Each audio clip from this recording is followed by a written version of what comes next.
These are the 4 reasons why the 1972 Lakers was the best team in franchise history. The first reason was the coaching. Up until the 1972 season, the Lakers had not won a championship since they relocated to Los Angeles back in 1960, and the fans were growing restless after making the finals a total of 8 times and losing every single time. After trading for Chamberlain in the 1968 off-season, the Lakers cruised through the 1969 regular season, and after defeating San Fransico and Atlanta in the opening 2 rounds of the playoffs, the Lakers were prepared for a highly anticipated rematch with the rival Boston Celtics. Despite the Celtics' dominance over the Lakers throughout the 60s, this Lakers squad was confident, as not only did they now have a matchup for Bill Russell with Wilt Chamberlain, but the Celtics' firm grip on the NBA looked to be slipping. Boston finished the regular season as the 4th seed in the Eastern Conference, and nobody had real expectations for them making any noise in the postseason, let alone win a championship. The Celtics appeared old and slow and just not as dominant, but the truth was they were a resting giant. The 1969 finals tipped off in Los Angeles, and after each team defended its home court throughout the first 6 games of the series, the stage was set for yet another historic Game 7 between the Lakers and the Celtics. With the deciding game being played on the Forum floor in Los Angeles, the Lakers had a golden opportunity to exercise demons of playoffs past. However, despite the home court advantage, the Lakers would find themselves down 17 points early in the 4th quarter. With the Lakers buckling under the pressure, all eyes set upon Wilt Chamberlain. The Lakers made one final-stitch effort to get back into the game as they began to feed Chamberlain in the post on every possession. And it was working, but then on a rebound, Wilt Chamberlain landed awkwardly on his knee, and just like that, Game 7 had appeared to be lost. However, his coach didn't believe that he was injured, as there had always been questions around his heart, and the thinking was that Chamberlain never wanted to be around his teams when they lost. So with the absence of Chamberlain, the Lakers subbed in the big man jump shooter Mel Counts, and he actually made some shots. And the Lakers crawled back into the game, cutting a 17-point deficit down to just 3 points with 3:21 remaining. Then Mel Counts makes another shot, cutting the Celtics lead down to just 1 point. Watching his team come back into the game, Wilt told his coach, "I'm ready, put me back in." However, what happened next changed the course of NBA history. As coach Butch Van Branderkoff told Chamberlain, "We don't need you." What ensued was yet another loss to the Boston Celtics in the finals, making it 6 in a decade. Even though Jerry West averaged 40 points a game in the series and won the finals MVP, the Celtics were champions once again.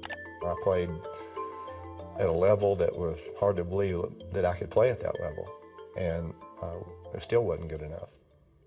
Frankly, it got to the point where I didn't want to play.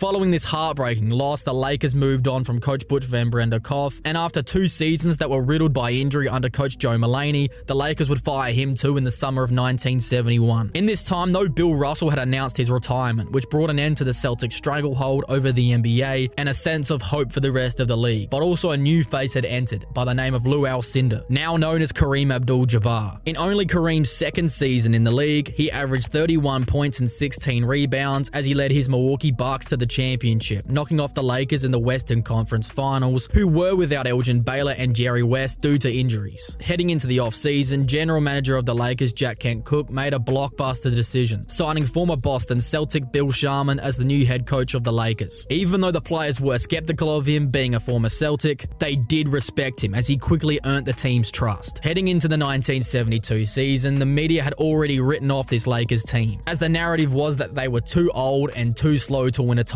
But with some masterous coaching adjustments, the Lakers would win their first 4 games of the season. Chamberlain brought a Celtic style of basketball to LA, as Wilt was more defensively focused, grabbing rebounds like Bill Russell, and Jerry West was turned into the team's point guard like Bob Cousy. With the Lakers playing Celtics basketball, it was definitely a different time in NBA history. But after their initial success, it all came crumbling down, as the team wasn't running as much as Chamberlain had hoped. The idea that Chamberlain had was that Wilt Chamberlain would grab the defensive rebounds and push the fast break, making outlet passes to Jerry West and the rest of the shooters. However, the problem was Elgin Baylor. It was clear that Baylor had lost a step, as he never fully recovered after his Achilles tear in the 1971 season, as it affected the way he played both mentally and physically on the court. Elgin was once a great offensive player, but he turned into a liability on offense, and Bill Chamberlain had to make a change. He sent Baylor to the bench with the idea that he could play less minutes and maybe have a bit more fun, but Elgin said that he couldn't do it, and decided to call quits hits on a Hall of Fame career,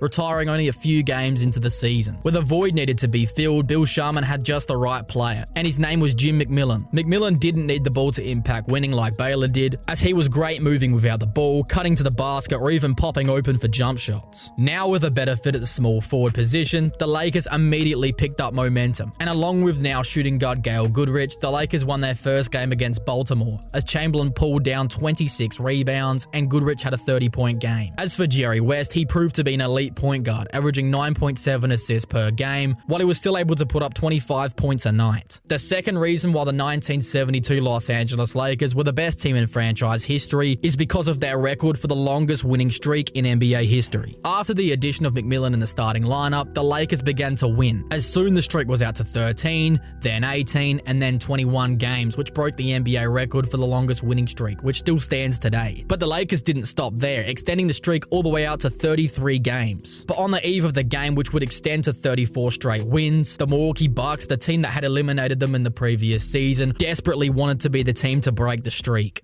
Every game they won, we're sitting there and we're saying, okay, please win. Not only do they win 20, they win another 13 in a row after that.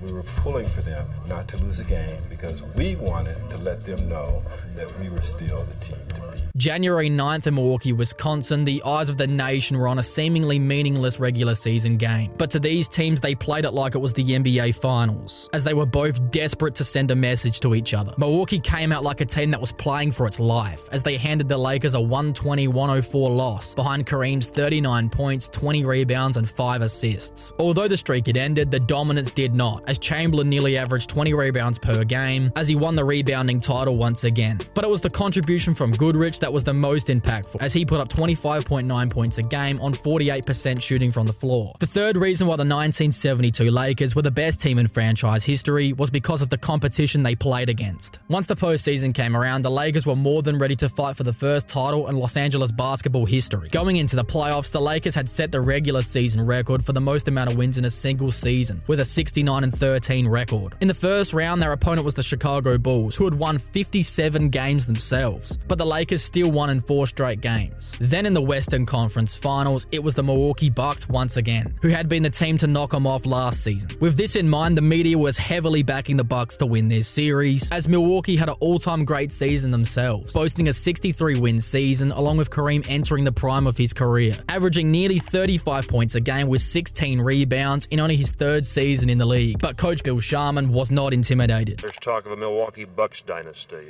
Can that be cracked? Well, I think so. We have Wilt Chamberlain, Jerry West, I could go on and on, Hap Harrison, right down the... We have the material that and the depth that I think if we can put the pieces together that we can beat Milwaukee. In a series for the ages, the matchups drew the most attention, with Oscar Robertson versus Jerry West and Wilt Chamberlain versus Kareem, as the stage was truly set for a historic series. Game 1 tipped off in the Forum, and it was a nightmare for the Lakers, as behind 33 points from Kareem, the Bucks stomped Los Angeles into the ground, winning 93-72, which was the Lakers' lowest score all season long. This sent the Lakers organization into panic mode. Is this really about to happen again? And are the Lakers just destined to fail? Well, those questions would soon be answered, as in Game 2, it was one of the greatest games the NBA has ever seen, as the Lakers won 135-134 in a nail-biter, behind McMillan's 42 points and Chamberlain's 17 rebounds. As the Lakers tied the series heading on the road to Milwaukee, the Bucks' invincibility that they had built up had been shattered, and even though Milwaukee won Game 4 to tie the series, the Lakers pulled out a Game 5 beatdown, beating the Bucks by 25 points in Los Angeles. Heading into Game 6 on the road with a trip to the finals on the line, Wilt Chamberlain sensed the magnitude of the moment and made a speech to his team that will long be forgotten. He said, listen, I've always been the best center in the league, but I never had the right teammates. I was better than Russell, but Russell had the best teammates and Russell won. Now, this young kid, Jabbar, is the best center in the league. We, the Lakers, had a better supporting cast than what Kareem had. Let's get this thing over with right now. The sooner the better. Don't give them any more hope. In Game 6, the Bucks played with desperation, trying to save their season. As led by Kareem's 37 points, 25 rebounds, and 8 assists, the Bucks kept it close through 3 quarters, leading by 6 points going into the final term. In the fourth quarter, Wilt took over, blocking 3 straight skyhooks from Kareem and scoring a crucial 10 points down the stretch to hand the Bucks a 104-100 loss. The fourth reason why the Lakers were the best team in franchise history was because of their performance in the NBA Finals. With the hardest opponent out of the way, Laker fans could now taste the victory. However, in their path was a team that had also beaten them in the finals only a few seasons ago, the Eastern Conference champion New York Knicks. The Knicks were known as the most intelligent team in the league, as they played great defense and the ball moved on offense, as they truly played as a unit. Led by Walt Frazier's 23 points and 7 assists on 51% shooting, the Knicks were no pushover. Having beaten the Lakers before, the Knicks had a level of comfort heading into Game 1, and yet again the Lakers were blown out, losing by 22 points at home. The Knicks had beaten the Lakers even worse than the Bucks did, but it proved to be just the wake-up call that the Lakers needed, as from Game 2 onwards, Wilt took on a new role, which was domination. Over the next 3 games, Wilt Chamberlain averaged 21 points, 24 rebounds, and 3 assists on 63% shooting, completely dominating the Knicks, who were helpless to his onslaught, as the Lakers led 3-1 heading into Game 5. I'm Chick Hearn along with Lynn Shackleford, and tonight the Los Angeles Lakers have a chance to do something that they have never done in their history, and that is to win the World Championship of basketball. The momentum and the emotion in that 5th game with the Lakers there was a swell that West and Goodrich and Chamberlain were not going to lose this game. They were going to win this game on their home floor, and they were going to win it that day. Chamberlain comes underneath. Reverse slam dunk. Pass in deep to Wilt. He's there. He's got it. Put it up and in. The Lakers are winning it right now with outside shooting. 16-foot jumper. Good. McMillan taking them apart. Down the middle. Scoop shot on the way. Nice play. An underhand scoop shot from 4 feet. The crowd is going berserk in anticipation of what they hope will be the final game. I've never heard anything like this in Los Angeles. If they just keep the momentum going, then they will fly the World Championship banner at the fabulous point. The season has 7 seconds left, and the Los Angeles Lakers are the world champions of basketball. The Lakers had finally won a title for the city of Los Angeles, and nobody was more relieved than Jerry West, who after 5 finals losses finally got his ring. Wilt Chamberlain was named the finals MVP, as one of, if not the greatest Lakers team in franchise history, made their everlasting mark on NBA history.